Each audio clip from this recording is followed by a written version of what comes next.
Bienvenue pour le 13h du samedi 30 juillet 2022 que nous entamons avec la République démocratique du Congo. Faisant partie des capitaines de l'équipe de France, Presnel Kimpembe garde toujours un œil sur son pays d'origine, congolais par son père et haïtien par sa mère. Le défenseur des Bleus et du Paris Saint-Germain a tenu à faire un petit quelque chose pour la République démocratique du Congo. Le joueur de 27 ans organise actuellement une revente d'articles qu'il a déjà portés et dédicacés sur Vinted dans le but de récolter des fonds pour l'association Médecins sans frontières. Les sommes récoltées serviront à soutenir la campagne de vaccination contre la rougeole, maladie qui frappe actuellement le pays africain. Parlons du dossier Seko Fofana. La semaine dernière, Franck McCourt, le propriétaire de l'Olympique de Marseille, avait jeté un froid auprès des supporters marseillais en mettant un violent stop aux achats, arguant qu'il avait déjà injecté 400 millions d'euros depuis 2016 et qu'il attendait que Pablo Longoria vende des joueurs pour faire entrer du cash dans les caisses olympiennes. Mais Marseille n'arrive pas à vendre et le seul dossier en cours pour le recrutement d'un milieu de terrain serait celui de Jordan Verretou, le milieu de l'AS Rome sous contrat jusqu'en 2024 que les dirigeants romains sont prêts à vendre pour 10 voire 15 millions d'euros. Mais selon l'équipe, l'OM ne serait plus en capacité d'aligner cette somme et se tournerait déjà vers des plans B.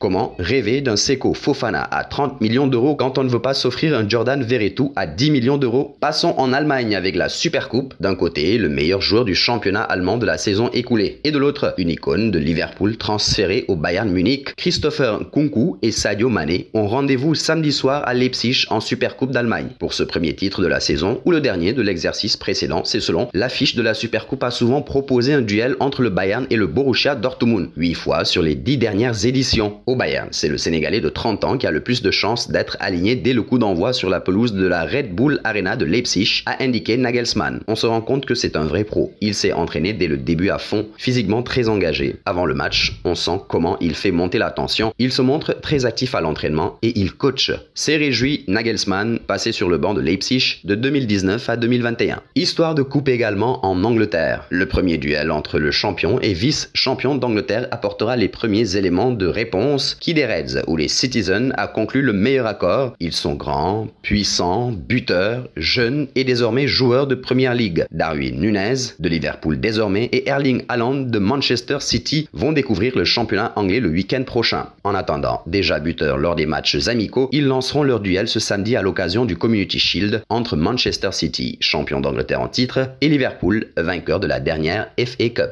Parlons mercato. Frankie de Jong est l'une des principales cibles de Chelsea pour renforcer le milieu de terrain. Tuchel lui voue une grande estime et il avait déjà tenté de l'engager lorsqu'il était en charge du Paris Saint-Germain. Les exigences du FC Barcelone sont pour l'instant trop élevées. Il réclame 80 millions d'euros comme indemnité de transfert, une somme importante qui constitue pour l'instant un frein à la transaction. La même source indique que les Blues n'ont pas encore soumis d'offre officielle pour l'international néerlandais qui est ouvert à l'idée de rejoindre Chelsea. À noter que Manchester United, l'autre club anglais intéressé par De Jong, s'est aligné sur le prix demandé par les Blaugrana, mais dans le cas des Red Devils, c'est le joueur lui-même qui s'est opposé au transfert. La perspective d'évoluer à Old Trafford ne l'enchante pas plus que cela, malgré la présence sur le banc mancunien de son ancien coach, Erik ten Hag. Nous voici arrivés à l'instant quiz avec 3 indices qui vont vous permettre de connaître notre joueur mystère.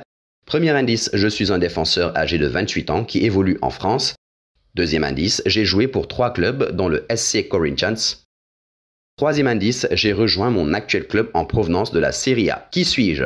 Vos réponses seront attendues en commentaire. Nos félicitations à tous ceux qui ont répondu Saliou 6. C'était le joueur à trouver lors du 13h de ce vendredi. En effet, il est un défenseur âgé de 33 ans qui a joué pour 5 clubs dont Valenciennes. Il vient d'être associé à Marseille, une équipe qui joue la Champions League. Faisons un dernier retour en Espagne, au Barça. Décidément, le retour de Léo Messi à Barcelone n'est pas qu'un simple rêve pour les dirigeants Blaugrana. C'est même un objectif. Juan Laporta évoque cette possibilité à chacune de ses sorties médiatiques et il l'a encore fait, nourrissant ainsi fortement les espoirs des socios barcelonais. L'homme fort du Barça insiste donc pour la Pulga. Et ces derniers propos illustrent assez bien sa détermination de faire revenir l'Argentin. Je pense que nous allons faire en sorte que Messi prenne sa retraite au Barça. C'est un souhait que nous avons et j'espère que nous pourrons en faire une réalité. Nous avons une stratégie pour qu'il revienne à Barcelone, a-t-il tonné dans une interview à CBS Golasso. Plus qu'une annonce, cela ressemble à une véritable promesse envers le septuple Ballon d'Or. D'après les bruits qui émanent d'Espagne, Xavi Xavi serait déjà en contact avec l'attaquant parisien. Il est convaincu que Messi a encore beaucoup à apporter au Barça, même à 36 ans, l'âge qu'il aura en 2023, après l'expiration de son contrat avec le PSG. Et nous arrivons au terme de ce 13h du samedi que nous bouclons avec notre question du jour. Selon vous, que doit faire Frenkie de Jong durant ce mercato? Vos réponses seront attendues en commentaire. En attendant, n'hésitez pas à vous abonner sur Afrique Sport pour ne rien manquer des informations autour du football.